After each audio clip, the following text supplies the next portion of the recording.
মানুষ মনে করছেন মোহাম্মদ ইউনূসের পদত্যাগ 20 তারিখের আগে সময়ের অপেক্ষা।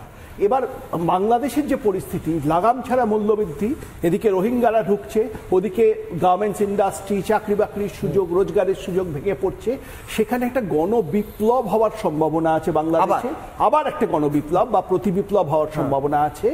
এই গণবিপ্লবটাকে আটকানো এবং মোহাম্মদ ইউনূস যদি সত্যি সরে যান, এই ট্রান্সফার অফ পাওয়ারটা যাতে সাবলীলভাবে হয়, এই জন্যই সম্ভবত জো বাইডেন মার্কিন যুক্তরাষ্ট্র থেকে তারই নিযুক্ত একজন মানে তারই ওবিডিয়েন্ট একজন মানুষকে পাঠাচ্ছেন যার এই ধরনের ব্যবস্থা আটকানোর একটা অভিজ্ঞতা আছে। কিন্তু আরো বড় ভয় যেটা কিশোরয়, ডোনাল্ড ট্রাম্প কি বলছেন যে কানাডা হয়ে উঠুক আমেরিকার 51st স্টেট, এই সম্ভাবনাও দেখা যাচ্ছে যে পূর্ব বাংলা ভবিষ্যতে ভারতবর্ষের 29তম রাজ্য হতে পারে। পূর্ব বাংলা যদি পশ্চিম বাংলার সাথে সংযুক্ত হয়ে যায়, যে বিভাজনের রাজনীতি করে, যে ধর্মের ভিত্তিতে বাংলাকে ভাগ করা হয়েছিল এবং যে বিভাজনের রাজনীতি করে বহু দল বেঁচে থাকে, সেই দলের অস্তিত্ব বিপন্ন হয়ে যাবে। সেই দেখে ভয় পাচ্ছে ফিরাদ, সেই দেখে ভয় পাচ্ছে। আমি শুধু একজনের নাম কেন করছেন, আপনি মোহাম্মদ সেলিমের নাম বলুন, বলছেন না? আপনি শুধু ফিরাদ হাকিমকে বললে ঠিক হবে না। প্রতি দলে কিছু জাতীয়তাবাদী লোক আছে, কিছু দেশ বিরোধী, কিছু সাম্প্রদায়িক মানুষ আছে।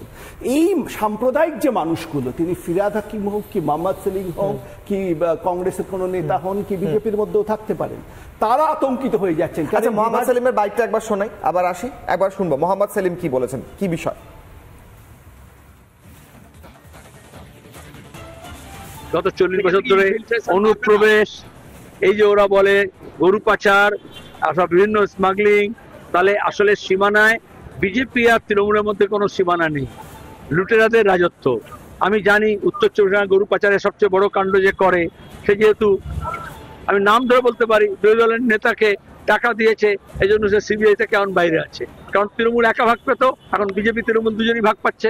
মালদা ঘটনা এটা উদাহরণ দিচ্ছে যে সীমানায় হিন্দু মুসলমান করছে, ভারত বাংলাদেশ করছে, তো চোরা চালানের কাজে সিদ্ধহস্ত পুলিশই সহযোগিতায়, কেন্দ্রের পুলিশ হোক বা রাজ্যের পুলিশ হোক, বিজেপি তৃণমূল দুজনই ভাগ পাচ্ছে। কন্টিনিউ করতে বলবেন না। আপনি খুব সুন্দর কানেক্ট করলেন যে জো বাইডেন চলে যাওয়ার সঙ্গে এই দেশের ডিপ স্টেটের এজেন্টরা কিভাবে হঠাৎ করে চুল বুলিয়ে উঠেছে, হঠাৎ করে পাচার থেকে যে টাকা হয়, এই টাকা থেকে বাংলাদেশে যেমন টাকাটা যায় এদেশে, এমন করে ভারতীয় জনতা পার্টিও এর থেকে বিচ্ছিন্ন নয়। আমি আপনাকে বলছি, মোদী বিরোধী একটা শক্তি ভারতীয় জনতা পার্টিতে আছে, যারা সুযোগ, যাদের সাথে বিরোধীরা ভালো সংযোগ রাখে, তারাও কিন্তু এই গরু পাচারের সাথে যুক্ত। কারো নাম নিচ্ছি না, এরকম সম্ভাবনা আমি উড়িয়ে দিতে পারি না, তাদের আত্মীয়রা, তাদের ছেলেরা কেউ কেউ হয়তো যুক্ত। এই গরু পাচার চক্র এবং এই যে আদান প্রদানের চক্র, যদি বাংলাদেশ এবং ভারত এক হয়ে যায়, যদি অখণ্ড ভারত, যে ভারতকে যে ধর্মের ভিত্তিতে ভাগ করার যে চক্রান্ত ব্রিটিশরা করেছিল কমিউনিস্ট এবং মুসলিম লীগের সাথে হাত মিলিয়ে, এবং কংগ্রেসও তাতে সায় দিয়েছিল, বাধ্য হয়েছিল ভারত ভাগ আটকাতে, সেই ভারত যদি আবার অখণ্ড ভারতের দিকে চলে যায়, তাহলে কিন্তু সমূলে তাদের রোজগার বন্ধ হয়ে যাবে। বাংলাদেশ কেন্দ্র করে যে রোজগারটা হচ্ছে, পাচারের মাধ্যমে রোজগার, বিভিন্ন রকম অনৈতিক কাজের মাধ্যমে রোজগার সব বন্ধ হয়ে যাবে, টেরোরিজমের মাধ্যমে রোজগার সব বন্ধ হবে। তারা ভয় পাচ্ছে, এজেন্টরা ভয় পাচ্ছে। বেশ, আমি এখান থেকে রাজাগোপাল বাবুর কাছে যাবো। রাজাগোপাল বাবু, খুব গুরুত্বপূর্ণ পয়েন্ট। ডোনাল্ড ট্রাম্প বারবার টুইট করছেন, বারবার বলছেন, বারবার পোস্ট করছেন যে 51st স্টেট হবে কানাডা, এবং জাস্টিন ট্রুডোকে গভর্নর বলেছেন কদিন আগে। এমনকি এলন মাস্কও একই কথা বলছেন। ভারতের ক্ষেত্রে, বাংলাদেশের ক্ষেত্রে কি ওরকম পরিস্থিতি হতে পারে যেটা নীলাদ্রি বাবু বলছিলেন? ওইদিকে কি এগোতে পারে কোনোদিন, সম্ভাবনা? দেখুন, 2015 সালে, এটা প্রথম নয়, যখন মানে 2016 সালে বোধ হয়, 2016 সালে যখন ট্রাম্প এলেন, তখন এই প্রস্তাব দিয়েছিল। কেননা কানাডার হিউজ রিসোর্সেস আছে, 2 কোটি পপুলেশন, ভারতের প্রায় 2.5 গুণ। তখন কানাডাকে নেবার পেছনে কানাডার সিকিউরিটি আমেরিকাকে দিতে হয়, সব কিছু আমেরিকাকে করতে হয়, ঠিক আছে? অনেক ট্যারিফ ওখানে সস্তা আছে, সেখানকার মানুষ সহজে আমেরিকায় যেতে পারে। সুতরাং কানাডা রিসোর্সফুল একটা কান্ট্রি, তার নেবার পেছনে আমেরিকার একটা স্বার্থ আছে। বাংলাদেশ অলরেডি আমরা দেখেছি 17 কোটি পপুলেশন, সেখানে একটা অরাজক দেশ, তার তেমন কোনো রিসোর্স নেই। ভারতের কোনো আগ্রহ বাংলাদেশকে নেবার এই মুহূর্তে, ভারতকে তার একটা ইমোশনাল আবেগ হয়তো থাকতে পারে, কিন্তু ভারতবর্ষের সঙ্গে বাংলাদেশের সংযুক্তির পক্ষে ভারতের কোনো আগ্রহ আছে বলে আমার মনে হয় না। কোনো রিসোর্স নেই, 17 কোটি পপুলেশন, অরাজক একটা দেশ, বোঝা হয়ে যাবে বলছে। অ্যাবসলিউটলি বোঝা।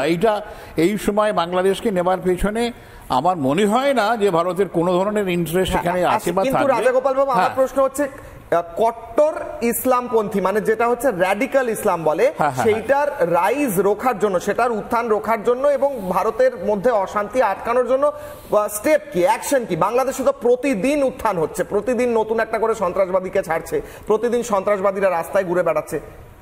হ্যাঁ দেখুন, সন্ত্রাসবাদীদের ব্যাপারটা হচ্ছে যে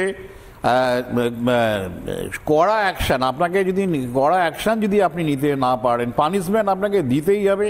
এবং সন্ত্রাসবাদীরা যাদের সঙ্গে কাজ করছে সেগুলোর সম্বন্ধে রাখা, আমরা দেখেছি কাশ্মীরে দেখেছি সন্ত্রাসবাদ অনেকটাকে নির্মূল করা গেছে। সেখানে মানুষের সঙ্গে সংযোগ স্থাপক, উন্নয়ন এবং বিচ্ছিন্ন করা, সন্ত্রাসবাদীদের সঙ্গে মানুষকে বিচ্ছিন্ন করা। আমরা দেখতে পাচ্ছি যারা সন্ত্রাসবাদী বাংলাদেশ থেকে পশ্চিমবঙ্গে ঢুকছে তারা একেবারে স্লিপার সেল হিসেবে সাধারণ মানুষের সঙ্গে থাকছে, মানুষের সঙ্গে তাদের বিচ্ছিন্ন করা অত্যন্ত মুশকিল। এখানে ইচ্ছে কি আপনার goodwill of the government, political will of the government, local government, সেগুলো থাকা প্রয়োজন আছে। সেগুলো একেবারেই পশ্চিমবঙ্গে আমরা সেটা দেখতে পাচ্ছি না। কেননা তাদের যারা ঢুকছে আতঙ্কবাদীদের, তাদেরকে নানানভাবে পলিটিক্যাল ইনস্ট্রুমেন্ট হিসেবে ব্যবহার করা হচ্ছে, ভোটের সময় মিছিল করতে নানানভাবে তাদেরকে ব্যবহার করা হচ্ছে। এবং এদের জন্যই বড় অংশ তার দেওয়া যাচ্ছে না, যাতে করে ওরা স্মাগলিং করে। মানে ভারত তার দেবে কিনা বর্ডারে সেটা বাংলাদেশের বিজিবি বা কট্টরপন্থীরা বলবে? মানে এটা তো দুঃসাহস। ওইটা রোজগারটা তো ওইখানেই, এখান থেকে নানান যা জিনিসপত্র যাচ্ছে, স্মাগলিং আছে বলেই বাংলাদেশে অনেক জিনিস সস্তা হচ্ছে। আবার ওখান থেকে ড্রাগস চলে আসছে এপারে, আর্মস চলে আসছে এপারে, উগ্রবাদী চলে আসছে এপারে। তার বাংলাদেশের স্বার্থ আছে যতদিন আমাদের এই অরক্ষিত অংশ আছে। হাত তুলছিলেন দ্রুত। বাংলাদেশে সন্ত্রাসবাদ যদি মাথা ছাড়া দেয় ভারতের বিপদ, আপনি মানবেন। এটা মোকাবিলা করার দুটো রাস্তা আছে। একটা রাস্তা ইন্দিরা গান্ধী 1971 সালে দেখিয়েছিলেন, বাংলাদেশে একটি বন্ধুত্বপূর্ণ সরকার সৃষ্টি করেছিলেন বাংলাদেশ সৃষ্টিতে সাহায্য করে। কিন্তু দেখা গেল 1975 সালে সেই সরকার আর থাকলো না। আজকে আমরা মোহাম্মদ ইউনূসের কথা বলছি, শেখ মুজিবকে হত্যা করা হয়েছিল 1975 সালে। তারপর থেকে ভারত বিরোধী সরকার সেখানে ছিল। শেখ হাসিনার যে রাজত্বটা একটা অ্যাবারেশন ছিল, এক্সেপশন ছিল। দ্বিতীয় রাস্তা হচ্ছে কাশ্মীর যেরকম ভারতের অংশ, সেরকম বাংলাদেশকেও ভারতের অংশ হিসেবে ফিরিয়ে আনা।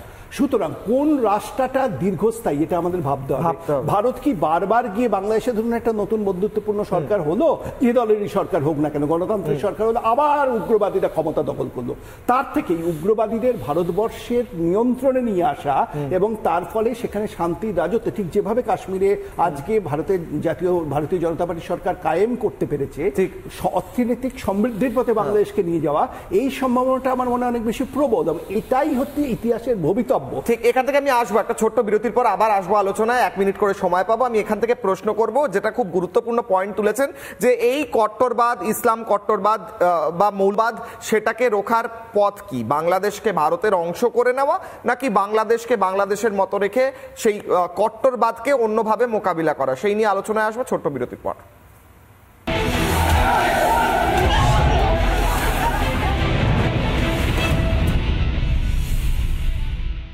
আমরা হাওয়া কামড়ে যেমনটা করি আর কি, মানুষের কথা বলি, মানুষের কাছে জানতে চাই বাংলাদেশের খবর কি।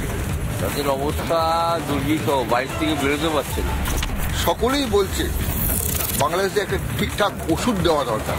সংখ্যালঘুরা অত্যাচারিত হবে এটা তো কোনো মতেই বাঞ্ছনীয় নয়। রোয়াবটা ওদের নেচারে রয়েছে, জানেন তো। বাংলাদেশ ভালো নেই, বাংলাদেশের হাওয়া বড় গোলমেলে, বাংলাদেশ খুব খারাপ অবস্থায় আছে।